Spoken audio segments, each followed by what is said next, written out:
مسیح یسوع میں آپ کی سلامتی ہو۔ آئے ہم دعا کریں۔ اے سونی باپ، ہم تیری حمد، تیری ستائش، تیری بزرگی کرتے ہیں۔ تو بہت تعریف اور ستائش کے لائق ہے۔ تو ہماری مدد کر کلام کو سمجھنے میں اور خداوند اس کو آگے پھیلانے میں، اور ہمیں حکمت اور دانش سے معمور کر۔ یسوع کے نام سے ہمارے ہونٹوں کا اور گلے کا ذمہ لے۔ جتنے بھی یہ کلام سنیں اور خداوند ان پر تیری بلیسنگ آئے، اور واقعی وہ تیرے علم کی خوشبو شکر گزاری کے ساتھ دوسروں تک پھیلائیں۔ یسوع کے نام سے آمین۔ میرے عزیزو، میں آپ سے کرسمس کے حوالہ سے بات کرنا چاہتا ہوں کہ جب یسوع مسیح کی پیدائش ہوئی تو مختلف طریقوں سے مختلف لوگوں نے اس کی پیدائش کی خوشخبری دوسروں تک پہنچائی، اور اب یہ فرض ہم پر عائد ہوتا ہے۔ ہم جتنے بھی ایماندار ہیں، ہم جتنے بھی مسیحی ہیں، ہم پر یہ فرض ہے کہ ہم یسوع مسیح کی یہ جو خوشخبری ہے ہم دوسروں تک پھیلائیں، اور اس کا علم جو ہے دوسرے حاصل کر سکیں، اور یسوع مسیح کے اس علم کو، یسوع مسیح کے بارے میں، اس کی پیدائش کے بارے میں کہ وہ کیوں اس دنیا میں آئے اور ان کا کیا مقصد تھا، اس علم کو پھیلانا اب ہم پر عائد ہوتا ہے کہ اس کی خوشخبری ہم ساری دنیا کے تک پہنچا سکیں۔ ہمیں اس کے لیے مختلف طریقے جو ہیں اپنانے ہیں، مختلف تدبیریں جو ہیں اپنانی ہیں۔ ہمارے پاس نیٹ ہے، ہم میسج تیار کر کے سنا سکتے ہیں۔ اگر نہیں سنایا جا سکتا تو جو میسج دوسروں نے دیے ہیں ہم ان کو دوسروں تک پہنچا سکتے ہیں۔ ہمیں جب سنتے ہیں، جس میسج کے وسیلہ سے ہمیں برکت ملتی ہے، جو پیغامات ہم سنتے ہیں، تو اس کو دوسروں تک شیئر کریں۔ زیادہ سے زیادہ لوگوں کو شیئر کر کے بھی ہم برکت پا سکتے ہیں، اور اس طرح بھی ہم خدمت کے حصے دار بن سکتے ہیں۔ تو یہاں پر جناب پولس رسول کا ہم ایک حوالہ دیکھتے ہیں۔ وہ دوسرا کرنتھیوں اور اس کے 2 باب کی 14 آیت میں یوں لکھتے ہیں: مگر خدا کا شکر ہے جو مسیح میں ہم کو ہمیشہ اسیروں کی طرح گشت کراتا ہے، اور اپنے علم کی خوشبو ہمارے وسیلہ سے ہر جگہ پھیلاتا ہے۔ یہاں پر وہ کرنتھس کی کلیسیا کو خط لکھتے ہوئے کہتے ہیں کہ خدا کے جو علم کی خوشبو ہے، اور جو وہ اپنے علم کی خوشبو ہے ہمارے وسیلہ سے ہر جگہ پھیلانا چاہتا ہے۔ اس کے لیے جو وسیلہ ہے ہم ہیں۔ تو ہم کس طرح سے اس کا وسیلہ بنے، کس طرح سے ہم اس کے علم کی خوشبو کو دوسروں تک پہنچا سکتے ہیں؟ تو مقدس پولس رسول انجیل مقدس کی خوشخبری کو ساری دنیا میں پھیلانے کے لیے نیک فریضہ کو شکر گزاری کی روح میں سر انجام دیتے ہوئے خود کو اسیروں کی طرح گشت کرانے والے کے طور پر پیش کرتا ہے۔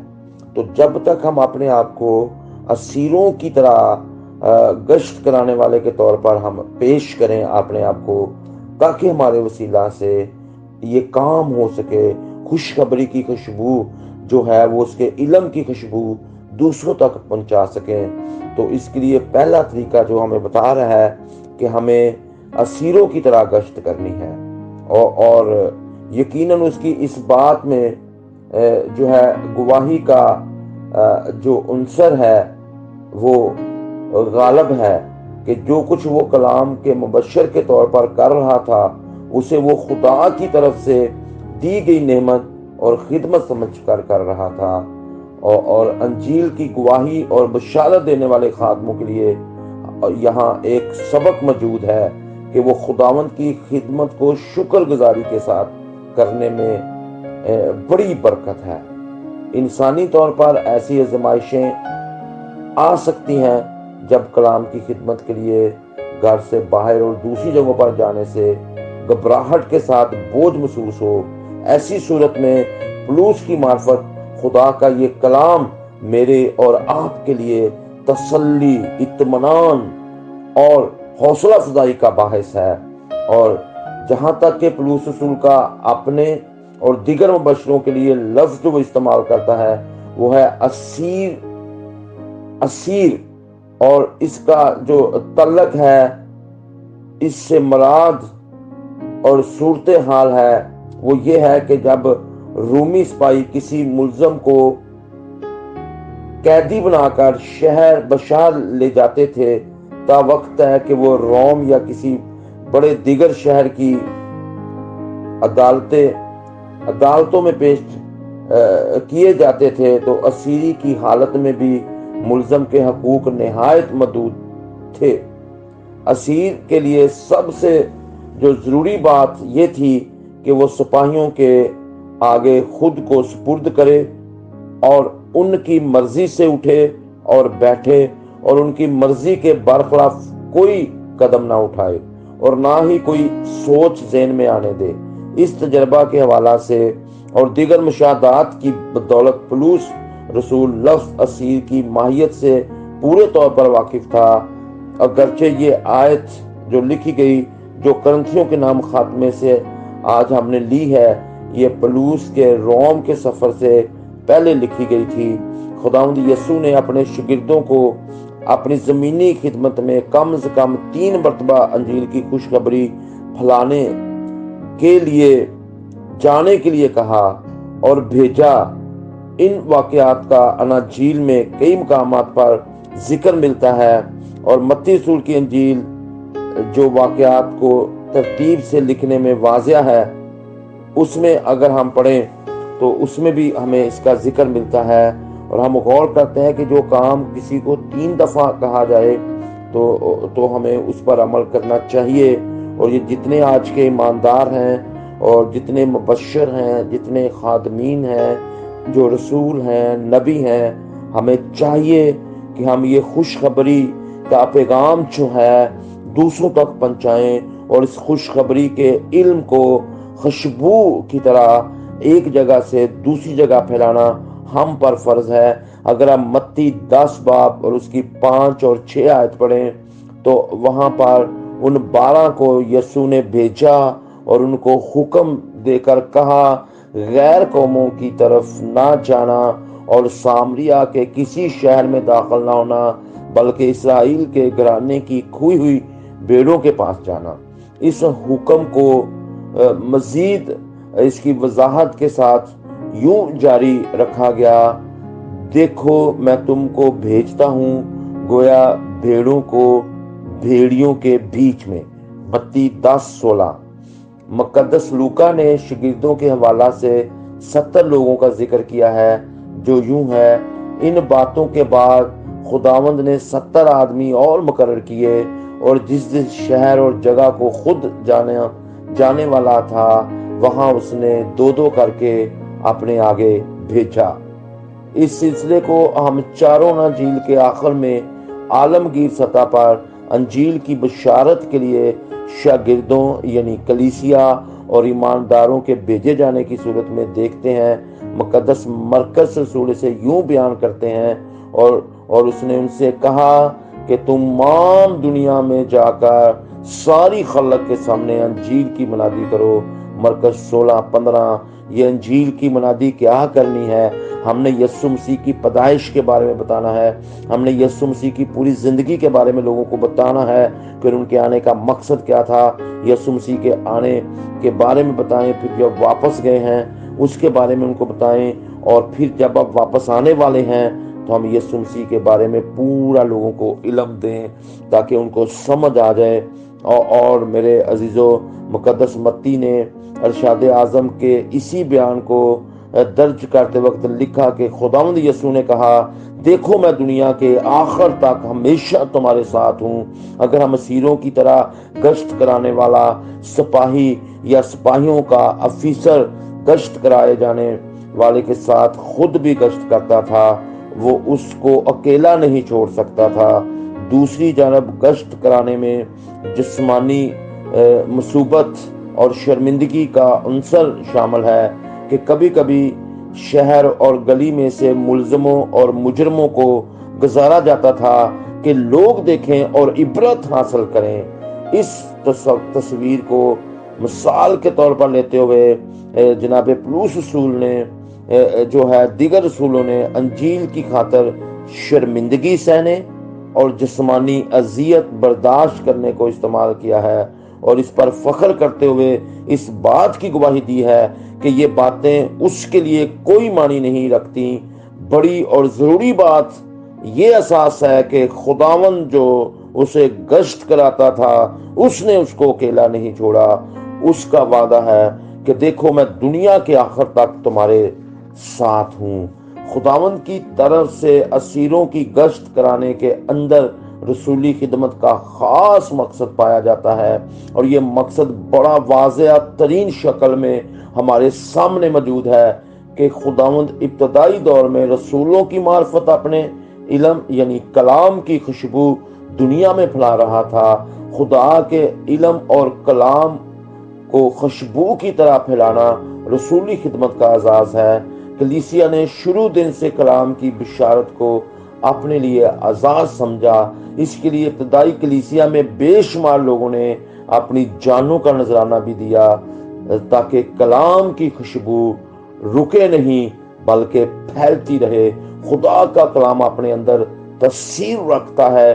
جب کسی کے اندر کلام کی تاثیر موجود ہو تو دوسروں کو خوشبو کی طرح اس کا اندازہ ہوتا ہے۔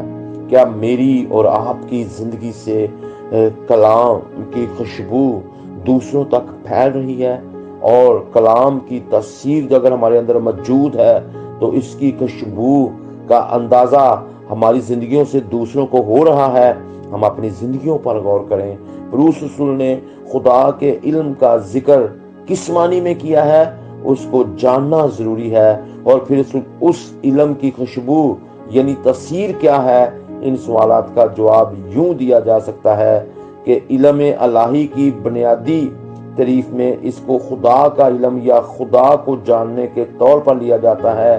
خداوند خدا بذات خود رسولوں کی معرفت اپنے علم کو یعنی اس سلسلہ کو شروع کیے ہوئے تھا کہ لوگ اس کی ذات اور کاموں کو جانیں۔ خدا صرف ایک خیال یا تصور نہیں ہے بلکہ وہ الہی شخصیت ہے جو لامحدود سطح پر کام کرتا ہے، جس نے شاگردوں کی معرفت ساری دنیا میں اپنی محبت اور عدل کے تقاضوں کو انجیل کی منادی میں ظاہر کیا۔ گویا یہ خدا کا الہی مکاشفہ ہے کہ جو خدا کے علم سے تعبیر کیا گیا ہے۔ خدا کے علم کی خوشبو کے حوالے سے ہم سیکھتے ہیں کہ جس طرح نور اور روشنی شروع ہونے سے پھیلتے ہیں، ویسے ہی خدا کے نام اور کاموں کی واقفیت ایک مقام سے دوسرے مقام پر منتقل ہوتی ہے۔ ایک شخص اور گروہ خدا کے نام کو جان کر ایک جگہ بیٹھ نہیں سکتا، بلکہ اس کے دل میں یہ بات کا جوش پیدا ہوتا ہے، وہ جوش مارتی ہیں اس کے اندر یہ باتیں کہ وہ خدا کے نام کو پھیلائے۔ خوشبو کو چھپایا نہیں جا سکتا۔ خدا یسوع نے کہا جو شہر پہاڑ پر بسا ہے وہ چھپ نہیں سکتا، متی 5:41۔ جس شخص میں خدا کے علم کی خوشبو موجود ہے وہ چھپ نہیں سکتی۔ یہ سب کچھ خدا کے نام کے ظاہری پہلو ہیں جو ہر لحاظ سے انجیل کی بشارت اور کلیسیا کے رسالتی فریضے کا حصہ ہیں۔ رسولوں کی شخصی گواہی نہ صرف ہمارے ایمان کو مضبوط کرتی ہے بلکہ ہمیں اس عمل کو جاری رکھنے کی طاقت بھی بخشتی ہے۔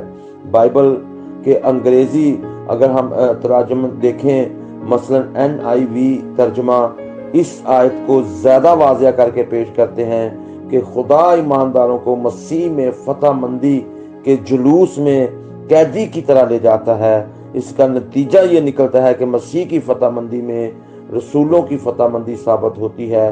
انجیل کی خوشبو خود خدا مہیا کرتا ہے اور بشارت کا تکلیف دہ عمل رسولوں کی ثابت قدمی کو ظاہر کرتا ہے۔ مسیح خداوند کی قیادت میں اس کے پیچھے پیچھے سپاہیوں اور قیدیوں کی طرح چلنے میں فرما برداری ہے، جس کے نتیجے میں فتح مندی ہے۔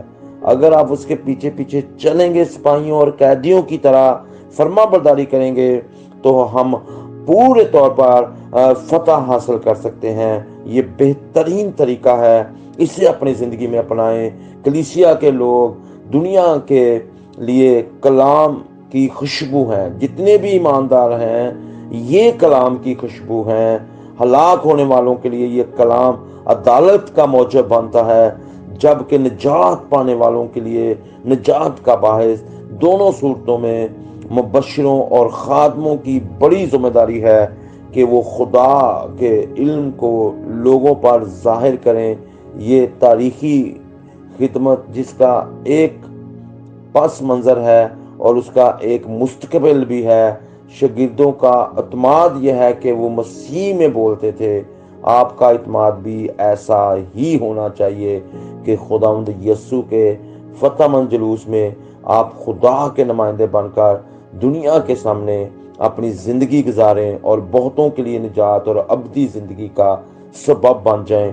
یہی ہمارا کرسمس ہے کہ ہم یسوع کے اس فتح مند جلوس میں ایک خدا کے نمائندے بن کر دنیا کے سامنے اپنی زندگی گزاریں، اس کو نمونہ بنائیں، یسوع کو نمونہ کی طرح پیش کریں، اور پھر بہت سے لوگ ہمیں دیکھ کر نجات حاصل کریں اور دوسروں کی نجات کا سبب ٹھہریں۔ کلام حق کا پڑھا اور سنا جانا ہمارے لیے باعث برکت ہو۔ خداوند کا شکر ہو۔